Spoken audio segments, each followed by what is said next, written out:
नमस्ते जी। अभी एक लेख लिखा था फेसबुक पर, आप जो लोग जुड़े हैं वहाँ पढ़ा होगा आपने। और टेलीग्राम चैनल है अपना दार्शनिक विचार नाम से, डिस्क्रिप्शन में लिंक डाल दूँगा, आप वहाँ जुड़ सकते हैं। वहाँ भी लोगों ने पढ़ा, सोचा आप सभी के साथ भी उसको साझा किया जाए। तो कुछ वर्षों पूर्व की बात है, जब मैं ऋषि उद्यान गुरुकुल में अध्ययन करता था अजमेर राजस्थान में। तो वहाँ गुरुकुल के लिए सामान लाने की पर्याय मेरी थी। सभी ब्रह्मचारी कुछ न कुछ करते हैं, मेरा वही कार्य था। तो मैं एक दिन गाड़ी लेकर के आया, तो आना सागर के किनारे मैंने एक ऐसे व्यक्ति को देखा जिसको मैं आज तक नहीं भूल पाया। मैंने देखा वहाँ पर एक व्यक्ति लोहे की जंजीर से बंधा है और उससे वो छूटने का प्रयास कर रहा है, और सड़क पर पड़े केले के छिलके खा रहा है।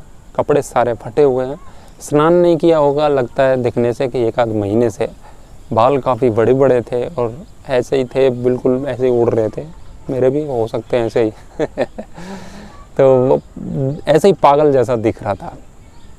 पागल जैसा दिख रहा था, वो पागल था नहीं, वो मुझे बाद में पता चला। लेकिन हम किसी को भी ऐसे व्यक्ति को देखते हैं तो हम पहले ही सोच लेते हैं कि ये व्यक्ति पागल है। मैंने कहा काश ये पागल ना होता है भगवान, तो आज ये जंजीरों से मुक्त होता है। ये क्यों बंधा होता है जंजीरों से? ये कह करके मैंने गाड़ी थोड़ी आगे बढ़ाई। उतने में वो चिल्लाया रुक रुक रुक। तो मैंने रोक दी गाड़ी। मैंने कहा पीछे ले। मैंने कहा कहीं पत्थर न मार दे, गाड़ी के शीशे फूट जाएंगे। फिर भी मैंने ले ली पीछे, मैंने देखते हैं कि क्या होता है। तो उन्होंने कहा क्या बोला तुमने? मैंने कहा मैंने ये बोला कि काश तुम पागल न होते तो तुम इन जंजीरों में क्यों बंधे होते, तुम भी स्वतंत्र होते जैसे हम सब लोग हैं। उसने हमें एक बात कही, वो मैं आज तक नहीं भूल पाया। उन्होंने कहा कि हम जिस जंजीर से बंधे हैं, ये लोहे की जंजीर है, आज नहीं तो कल छूट जाएंगे। और मैं प्रयास भी कर रहा हूँ, कुछ दिनों में छूट ही जाऊँगा इससे भी, या कोई ना कोई छुटा लेगा। लेकिन तुम जिस जंजीरों से बंधे हो उससे कभी मुक्त नहीं हो पाओगे। और वो जंजीरें हैं मोह की, अहंकार की। इन जंजीरों से आप कभी भी मुक्त नहीं हो सकते। और मुक्त इसीलिए नहीं हो सकते क्योंकि तुम्हें पता ही नहीं कि तुम जंजीरों से बंधे हो उनसे।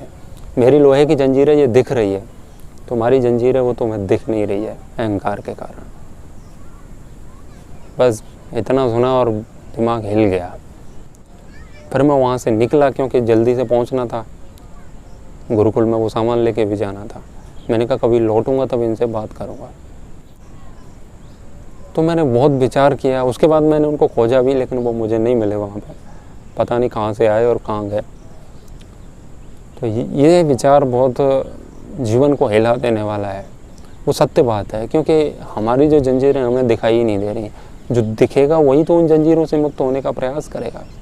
हम जिन जिन जंजीरों से बंधे हैं उनको हम आभूषण समझते हैं अविद्या के कारण। किसी को क्रोध आता है तो वो बड़ा प्रसन्न होता है, वो कहता है मैं इस मामले में बहुत खतरनाक आदमी हूँ। तो वास्तव में वो उसकी कमजोरी है, लेकिन वो उसको अपनी शक्ति के रूप में प्रदर्शित करता है। तो हम जिन जिन जंजीरों में जकड़े हुए हैं उनका हमें पता ही नहीं है। तो मुक्त होने की तो बात दूर की है। मुक्त वही हो सकता है जैसे ये अनुभव हो कि वो जंजीरों में बंधा हुआ है। पहले ये आवश्यक है जानना। तो पहले हम ये समझें कि हम जंजीरों में बंधे हुए हैं। तो जब घुटन महसूस होगी तो हम मुक्त होने के प्रयास तो अपने आप खोज लेंगे। तो मैं बस आपसे एक ही बात कहना चाहूँगा कि जो गलती मैंने की वो आप ना करें, और कभी भी किसी के बाह्य परिवेश को देख करके उसका आकलन ना करें कि दिखने में तो ये ऐसा है, ये क्या जान देगा। कुछ लोग होते हैं ना, वो ये बोलते हैं अपनी शक्ल देख पहले आईने में, ऐसा लगता है कि वो है फलाना ढिमका, भिखारी जैसा दिखता है। कोई भी व्यक्ति क्या है वो तुम बाहर से देख के कभी नहीं बता सकते। यदि बाहर से देख के ही तुम बताते हो तो बहुत बड़ा धोखा हो जाएगा हमारे ही साथ। तो आपने अष्टावक्र की तो कहानी सुनी होगी कि वो सम्राट जनक के दरबार में गए, तो उनको देख करके ही बहुत सारे पंडित बोले अरे ये क्या ज्ञान देगा, देख करके ही हंस दिए। तो अष्टावक्र की वो बात तुमने सुनी होगी, उन्होंने कहा मैं क्षमा करना महाराज, मैं गलत जगह आ गया। यहाँ तो सब चर्मकार बैठे हुए हैं, सब चमड़ी को देखते हैं। क्योंकि वो अष्टावक्र 8 जगह से मुड़े हुए थे वो, तो दिखने में बहुत ही खतरनाक दिखते थे वो। तो उन्होंने कहा ये ज्ञान देंगे हमको, ये शास्त्रार्थ करेंगे हमसे। तो वो गलती उन्होंने की और इनको पागल कह के वो गलती मैंने की। और आप भी ये गलती कहीं ना कहीं कभी ना कभी करते ही होंगे। तो अच्छा होगा कि हम ऐसा कभी भी किसी के साथ ना करें। हमारे साथ होता क्या है किसी ने भी अच्छे वस्त्र धारण किए हुए हैं, बहुत अच्छे अच्छे बाल हैं उसके, और बहुत अच्छा सा शरीर है, और गाड़ी से उतरा है, दिखने में पूरा बहुत सुंदर जैसा दिख रहा है, हम सोचते हैं कि हाँ ये कुछ जानता होगा। लेकिन बहुत गड़बड़ हो जाएगी ये सोचेंगे तो। कोई भी व्यक्ति क्या है वो अंदर से ही पता चलता है, बाहर से तो सब नकली कारोबार है।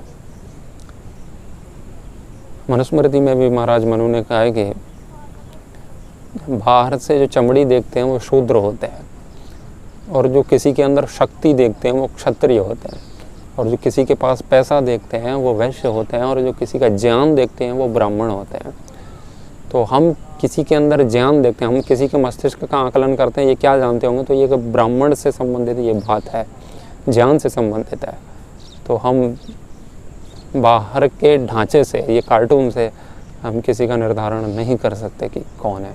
और हम यदि कार्टून देख करके बताते हैं तो हमसे बड़ा मूर्ख कोई नहीं है, क्योंकि संत जो होते हैं ना वो किस दशा में किसको कहाँ मिल जाए कह नहीं सकते। और यदि हम ऐसी मानसिकता बना लें तो हम अवसर कभी चूकेंगे नहीं, तो ऐसे अवसर चूक जाएंगे। जैसे रेखव ऋषि, आपने नाम सुना होगा, गाड़ीवान भी उनको कहते हैं, वो एक बैलगाड़ी के नीचे बैठते थे धूप से बचने के लिए, और दाद खुजाते रहते थे बरसात के दिनों में, और उनके पास भारत के बड़े बड़े सम्राट जाते थे प्रवचन सुनने के लिए, उनसे आत्मा का उपदेश सुनने के लिए। तो हम यदि ऐसी गलती करेंगे कि बाहर से देख के कहें तो हम उन उपदेशों से चूक जाएंगे जो भारत के सम्राटों को रेखव ऋषि जैसे महात्माओं से मिला।